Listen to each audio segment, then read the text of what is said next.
vamos ler que a graça do Senhor é a nossa salvação.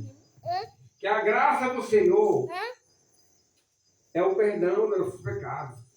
Que a graça do Senhor é tomar posse da promessa. A graça do Senhor é a presença de Deus conosco. A graça do Senhor é a presença de Deus em nossa vida. E que se alguém negligenciar isso, se cumpre o que está escrito em Hebreus capítulo 2. Hebreus 2 fala desta graça. Alguns negligenciam. E o que acontece com quem negligencia?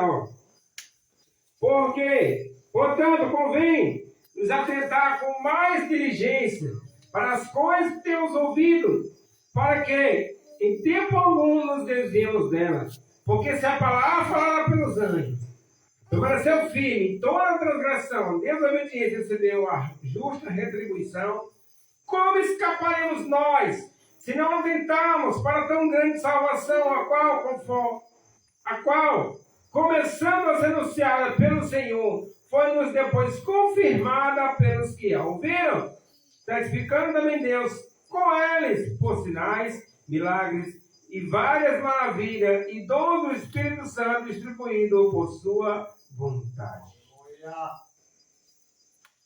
Para onde iremos nós? Como escaparemos nós se nós negligenciar a salvação do Senhor? Tá, meus irmãos? Aprendendo na escola dominical, uma história muito linda de Ruth Noêmia, que foi remida por Boaz. O tema da escola dominical hoje. E essa lição desse trimestre nos traz uma experiência vivida por Ruth, e mais na frente falar sobre Esther, que virou rainha, se tornou rainha. E Deus fazendo cumprir a sua promessa na vida daqueles que amam a Deus. E nós, como servos do Senhor, a gente não pode regredir, recuar, desanimar, decair, fracassar, voltar atrás. Não! Amados irmãos, temos que tomar posse das bênçãos da salvação citadas aqui. Ó, os milagres, as maravilhas operadas pelo Espírito Santo, os dons. Os dons. No capítulo 6, do mesmo Hebreus, fala também que é impossível aqueles que um dia provaram a boa palavra. Versículo 5, provaram a boa palavra de Deus e vi as virtudes do século futuro, recaíram, sejam outra vez renovados para o arrependimento, pois assim, quanto a eles, de novo crucificaram o Filho de Deus e o expõe ao vitupério, ou a ignomia, ou a vergonha.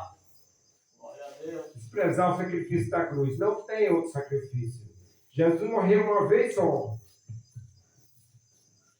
Eu vi um testemunho um dia de um missionário que veio de uma região da África, um nigeriano, e ele disse que foi para a igreja um dia, e na hora do convite ele ouviu a palavra e ele foi para a igreja, e lá ele aceitou Jesus como Salvador. Só que ele foi para casa e quando foi no próximo culto, no outro dia, ele, na hora do convite, levantou a mão de novo e foi lá para frente, aceitou Jesus de novo. Aí foi embora para casa, no outro culto, ele foi de novo, levantou a mão outra vez na hora do convite e aceitou Jesus terceira vez. Alguém disse para ele: irmão, você aceitou Jesus abaixo uma vez. Mas fica aqui. Aceitou Jesus só uma vez. Mateus Alberto dizia sempre: irmão, quem é crente, se reconcilia. Quem não é crente, aceita Jesus. Ou seja, é um compromisso com Deus. E é igual ao batismo. Batizou uma vez, está batizado para sempre, uma vez só. A salvação, o dom de Deus, a graça. Isso é a palavra de Deus. Agora, meus irmãos, falando graça do Senhor, como se privar da graça de Deus? Como que o crente vai perder a graça de Deus? O crente se priva da graça de Deus? Bom, ao versículo 14, o contexto. Seguir a paz por toda e a santificação, agora ninguém verá o Senhor. O 16, ninguém seja devasso, profano, como Esaú. O que acontece é o que vem antes e o que vem depois.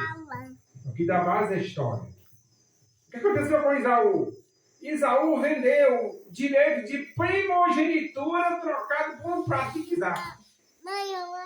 Ele achou mais importante o pai de comida do que o direito de primogenitura, ou seja, o direito de herdeiro, porque naquele tempo só herdava quem era primogênito. O primeiro herdava a herança maior. E ele disse, o que me adianta esse negócio de primogenitura? Quando a bênção foi para seu irmão Jacó, que o seu pai disse para ele, não, abençoei já. Eu já abençoei. Mas não tem uma bênção aí para mim, não tem não. A bênção é só uma, você perdeu. Amados irmãos, se a gente pudesse fazer o relógio voltar para trás e regredir 20 ou 30 anos da nossa vida para começar do zero e fazer tudo diferente, a gente fazia. Mas o problema é que não dá para fazer um só voltar mais. O problema não dá mais de marchar mais o dia de ontem. As palavras oferidas, os passos dados já foi, não dá para desmanchar mais não.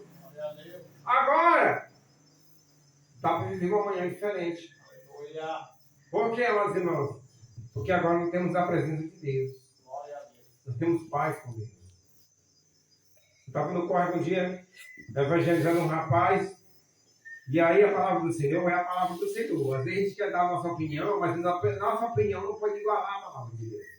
E eu pregando lá, e o rapaz disse, não, mas eu não quero, porque e tal, e ficava comparando. Para ser crente que nem fulano, e sei o que, e tal, e ficar arrumando discurso. Eu disse para o meu amigo, olha, o evangelho é a palavra de Deus. A gente prega porque nós temos compromisso com Deus, e é nossa obrigação pregar o evangelho e falar a palavra do Senhor. Agora, tem gente que fica preocupada com as coisas dessa vida, e no dia que a morte bater na sua porta, ou seja, tiver encontro com a morte, não dá para negociar com ela, não. Não dá para negociar com ela, não tem mais jeito, não dá para dizer tchau, não dá para puxar o cabelo, não dá para nada, esse próximo ano não dá não, gente. Porque com Deus ninguém brinca. Só que tem um bocado de gente que não está levando a sério a graça de Deus. Todo que se prega o evangelho, as pessoas estão alheias, as pessoas estão desatentas, as pessoas estão desapercebidas, estão como se dormindo, eles estão adormecidos, caminhando, né? Eu até brincava com o irmão ali e dizia, irmão, ó, já imaginou? Quando o sono pega na gente, ele pode dormir caminhando, pode dormir sentado, dorme em pé, dorme por quê? Porque a palavra de Deus fala de dois sonos. Esse sono físico, natural do ser humano, e o sono espiritual. Tem muita gente que estão mortos espiritualmente. E para ter misericórdia, só misericórdia de Deus para que venha restaurar a presença de Deus. Mas, para que ninguém se prive da graça de Deus. Olha a parte B do versículo.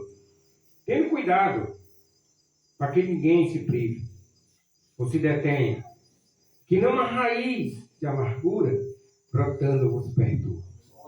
Nenhuma raiz de amargura venha brotar, venha brotar. Eu estava na casa do irmão um dia, e está escrito assim, na palavra de Deus, e ele começou a citar isso. Não deixe o sol se pôr sobre a vossa ira. E aí eu não tinha entendido isso, e eu até me esqueci dele, foi isso assim. Não deixe anoitecer sem pedir perdão, ó. Brigou, discutiu, ficou com raiva, zangou, aconteceu alguma coisa. Não deixe anoitecer sem pedir perdão. Não guarde para depois. E aí tem uma passagem que diz assim, um abismo chama outro abismo. Um mal leva a outro. Um problema leva a outro, né? Um abismo chama outro abismo. E eu passei por essa experiência um dia. Eu fiz uma coisa errada, caí em pecado, caí numa cilada do diabo. Eu fiz uma, como eu disse no ditado, deu uma deslizada. E aí eu falei que procurar o pastor para me consertar e me corrigir, confessar o pecado. Alguém falou assim, você não dizia, fica só contigo e Deus. Aí eu falei assim, irmão, eu quero a minha salvação. Aí eu procurei o pastor, conversei com o pastor, ele me deu uma suspensão, me disciplinou, passei 1 ano na prova. E aí, o irmão que me criticou e deu a opinião que você não ia confessar, eu disse para ele, meu irmão, eu quero ir para o céu. Não vou guardar o pecado. Só que aconteceu com esse irmão, vai vigiar até hoje. Eu oro por ele de vez em quando. Toda vez que eu encontro ele, eu digo para ele, não vá para a casa do Senhor, Jesus te ama, Deus já está lá. O nosso compromisso é com o céu. O nosso compromisso é com Deus. E isso aqui, irmãos, é muito sério. Glória a Deus. Eu preciso pedir perdão 10 vezes durante o dia. Eu preciso pedir perdão 50 vezes. Mas Pedro foi lá e disse assim, Senhor, quantas vezes tem que pedir perdão para o meu irmão? 17? Porque ele não te falou que era 7 vezes, uma vez. Aí Pedro, Jesus pegou e falou assim, não, a 70 vezes 7. Só que isso é por dia. Só que tem gente que pedir perdão uma vez já acha difícil. Aconteceu comigo. Eu estava na igreja um dia, o irmão se aborreceu comigo. Porque eu passei na casa dele, ensinei com ele lá, subi para a igreja, e eu nem sabia que ele tinha zangado comigo. Cheguei na igreja, o Espírito Santo falou alguém. Volta lá e pede perdão para o irmão, faz a tua parte. Aí alguém diz assim, olha, só aquele negócio lá com o irmão, então eu vou contigo. E depois eu converso com ele. Alguém disse, não, é hoje ainda. Aí eu voltei lá na casa do irmão e perguntei, irmão, eu passei aqui só para pedir perdão. Se você se aborreceu comigo, zangou comigo, eu não sei, mas eu vim aqui só para te pedir perdão. Aí ele disse, tá bom. Falou assim, tá bom, e eu fui embora. Passou um dia, alguém me contou, ele disse, olha, você sabia aquele problema do irmão lá? Ele ficou com tanta raiva de tu que ele disse mais para a igreja, não. O Espírito Santo sabe todas as coisas.